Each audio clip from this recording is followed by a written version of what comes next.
Jag pratar nästan aldrig om hållbarhet. Nästan aldrig. För jag tycker att man ser det ganska mycket på det som en teknisk sak. Det har jag svårt med. Det är så en naturligt inslag i mitt arbete så jag tycker att vi behöver det. Däremot pratar jag hellre om social hållbarhet.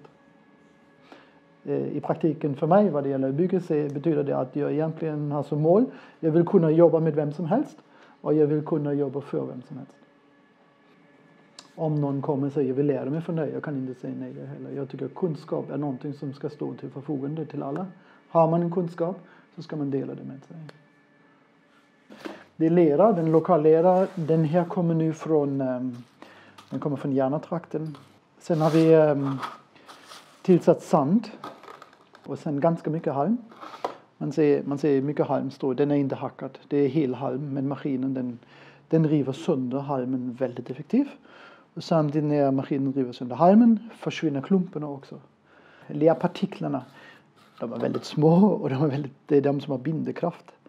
Det är ganska spännande för den minsta partikeln är den som är den starkaste samtidigt.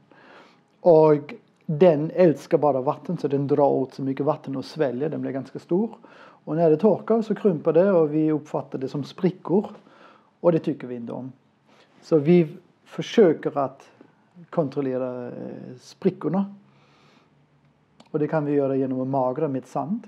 Men då tappar blandningen bindekraften och styrkan. Och då ska vi ta lite lugnt med sand. Ja, men då ökar risken att vi har sprickor. Då tillsätter vi halm. Och halm är då väldigt bra.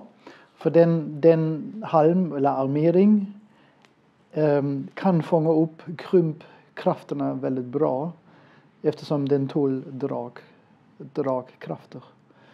Och tillsätter vi mycket halm, mycket armering i en lerblandning kan vi blanda fetare.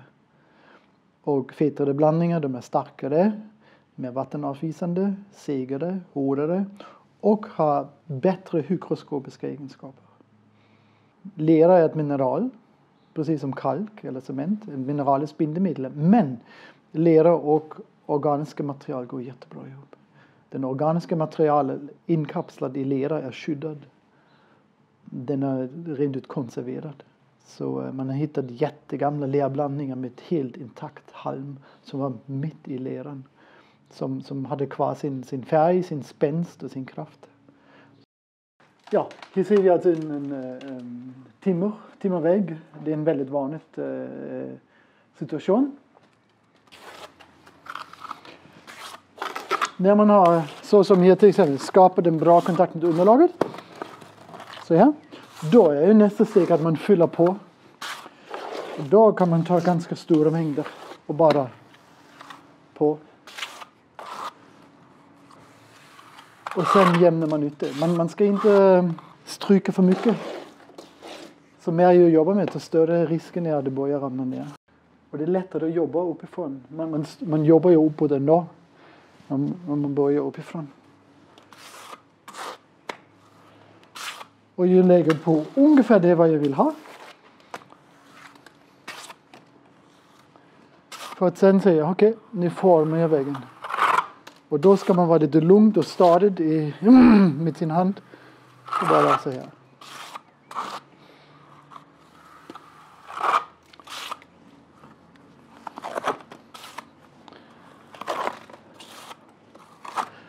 Avslutar man ett arbete för dagen, då kan man gärna en sån.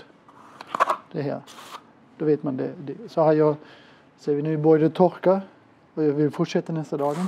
Då är det lätt att arbeta med in i det som jag redan lagt. Du kan ha en hårdslev i en lämplig storlek. Den är ganska liten tycker jag, men den är smidig att jobba med. Kan vara lite större. Och sen har du kanske för slutputsen en mykare. Den är då lite mykare. Och följa med. Den här är för första lagret. Hårda slevar, utjämningslager kan du kalla det för. Det är otroligt. Ett timmervägg kan vara en oerhört ojämn underlag. Som är inget problem. Och då har du gärna hårda slevar. För då lägger du det och då putsar du så som du vill. I den tjockleken som du kontrollerar på slutet ska det vara någorlunda rakt. Jag skulle absolut inte rekommendera att använda vattenpass eller snöre eller till och med laser och så. Det är bara din hand och ditt öga som avgör hur rakt du vill en vägg bli, men det kommer aldrig bli rakt, och den viss levande element i saken som är väldigt, väldigt sympatisk. Om man nu gör finputs och så vill ha en sammanhängande yta som är snyggt, då ska man ju helst inte göra det i bitar, men man ska göra hela vägen i ett, att inte få sådana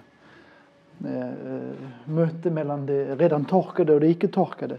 Det kommer synas väldigt tydligt. Så om man börjar med en vägg för finputs, slutputs, då ska man börja och man ska avsluta på andra hörnan. Ja. Man tar alltså väggparti för väggparti. I praktiken möter man ju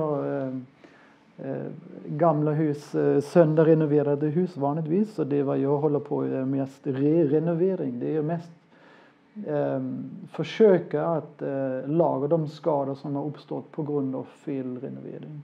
Det är det absolut vanligaste.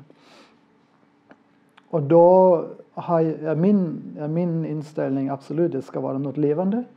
Vi ska inte, det är historiskt korrekt, det är jag ganska ointresserad i.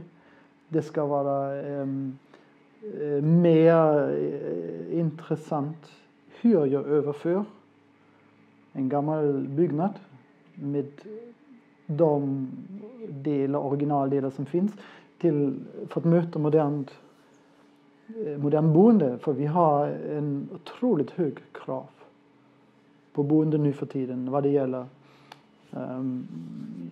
hygien, energihushållning, bekvämlighet och inomhusklimat. Så det gäller ju att så att säga förvandla huset till något som kan svara an på de krav. Och det behöver inte bli komplicerat eller märkliga material. För de material man har ju byggt med, de duger oftast ganska bra. Så som trä och lera och tegel. Jag tar mig friheter och det jag rekommenderar att ta mig friheter i mitt arbete ganska mycket. Eftersom jag också tycker att nu kan man ha rätt att göra en avtryck på sitt eget hus. Även om det är gammalt, men det ska vara kvalitet och det ska inte förstöra det gamla. Bortom de tekniska möjligheter som lera erbjuder, som alla är fantastiska, så finns en annan aspekt i lera. Den finns i princip överallt. Vi har möjligheter att göra någonting gemensamt utan större maskineri eller något sånt. Det är bara att gå ihop och leka med denna geggan och plötsligt kan det bli ett hus vi kan bo i.